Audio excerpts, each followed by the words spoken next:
Hello, spiritual seekers and readers. I am Kenny Down, the author of Awakened Giant, Sleeping Spirit, Darko, The Care and Keeping of a Shan, and The Mirror, the Window, and the Wall. This is Storytime.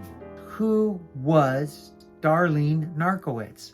Darlene Narkiewicz was a woman that I'd met at a retreat. It had drug and alcohol problems. It had problems with self-harm in many different ways in her life. She came up to me and she was just grabbing my collar saying, gosh, I need some help, and carrying on and interrupting the retreat and saying that she'd lost her teeth somewhere and she couldn't find things, that she just completely out of her mind. And I was looking past her, like looking out, like I'm sure there's somebody here I will introduce you to. We're going to get you taken care of. At the time, I just felt like maybe it wasn't my job to help her, but I did. I ended up helping her, took her through a process that I use, particularly drug addicts and alcoholics or people that are inflicting themselves with self-harm in other ways.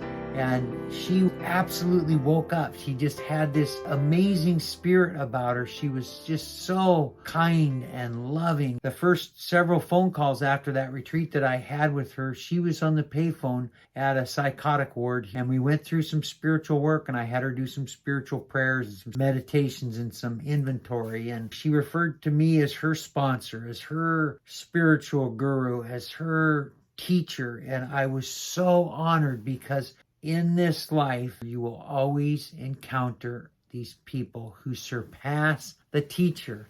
And it's the greatest hope we have for everybody that we work with. This was Darlene's path in life, and she quickly was moving towards things and teaching me in ways that were really remarkable. She helped so many people around Seattle, and she was a person that had a special affinity for heroin addicts. And we were able to help get her into a small apartment with her son, who was 8 years old at this time. His father had just died. She lived, as poor as a church mouse. She was taking these heroin addicts off the street, and she was detoxing them in her apartment. And she would give them a spot on this couch, and the couch became a famous spot because she didn't use any drugs at all to withdraw people. There was cold turkey if you were going to put yourself under the care of Darlene. But every person did their detox on Darlene's couch. They all said the same thing, that it was the easiest kick, the easiest detox that they ever had, because she was there and she loved them, and she wiped their brow and she got them cleaned up, and she made sure they took their first bath on day 2 and that they shaved on day 3. And she would schedule, so there was always somebody there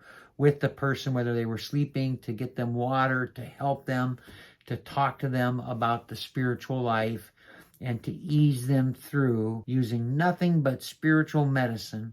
This is the kind of person Darlene was. And Darlene and her son Jake were family to us. They were more than family, if there's such a thing. We loved them to such a high degree, and they us. And I began to notice some things with her balance being off, and she'd been sick many times. But it was one thing that I knew, because I was her spiritual guide, was that she had HIV. In those days, when you had HIV, the risk was that it would turn into what they called full-blown AIDS. I convinced her to go in and see the doctors, and they found that she had a brain infection and that she was developing the signs of full-blown AIDS.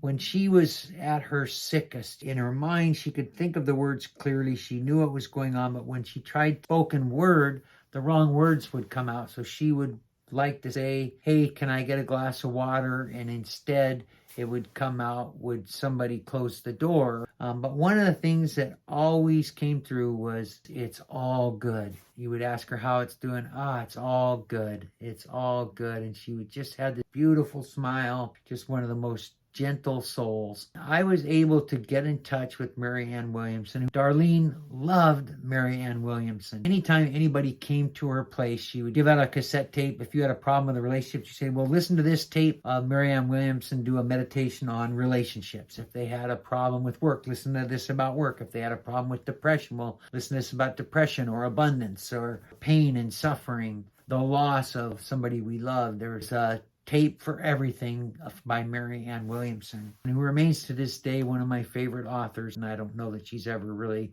touched the depth of what she got to in A Return to Love. And it was Darlene's favorite book. Marianne Williamson is very involved in the AIDS movement and in advocacy for AIDS patients and a cure for AIDS. And I was at the hospital. The phone rang, and it was Marianne Williamson. Marianne, thank you for calling. And this is the situation with Darlene, and I'm so happy you called. And here's some of the great things. She said, Kenny, I want to talk to Darlene. I didn't call to talk to you, Kenny. I called to talk to Darlene. I handed the phone to Darlene and said, hey, there's somebody that wants to talk to you. Darlene took the phone, and we could hear her, hello, Darlene, this is Marianne Williamson. We could just see the hero and envelop Darlene in a golden ball of light and do this meditation with Darlene. And Darlene was imagining and all of these things, and this huge smile on her face, and the tears came. And it was just one of the most beautiful things to this day I've been aware of. And I'd explained to Marianne Williamson that Darlene Narkiewicz is for sure, without a doubt, the biggest purveyor of black market tapes of re-recording your stuff and handing it out for free, which Marianne Williamson just loved that. As she began to get sicker, she had come to my wife and I and asked, if anything happens to me, would you be willing to take him and care for him?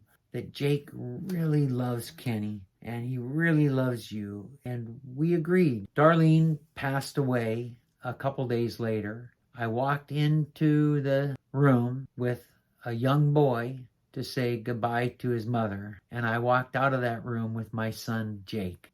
If there was a message in this story, the message would be that how close I came, totally missing this event. That saddens me. But I'm so happy I got to walk this path with her. Deep down in her soul, she knew that every moment, every day was precious. We were so fortunate to be around her, to be around somebody that all of the societal pressures to become wealthy and to be famous or to have a lot of money or to drive the right car or wear the right clothes and the right makeup and the right haircut and all of these things were just gone from her completely. In the spirit of Darlene Narkiewicz, Lord of the happy, joyous, and free, I grant you permission to repair the broken mirror. I pray now that I would see the reflection of my true self, so strong and beautiful and free. I grant you permission to open the window wide, that others may see me for who I really am. I pray now that they see me and I them, so love-filled, honest, and kind. I grant you my permission to tear down the wall. I pray now that you would take away all I use to build barriers. I am so tired of hiding. I commit with your helping hand to step into the sunlight, to shine, illuminate, and empower myself and others. Amen. Her spirit moved through me, and I just held the pen, and she wrote the prayer. These are the words that I feel that Darlene would have wrote had she wrote that. So I hope you'll get this book. I hope you'll follow along. God bless you all.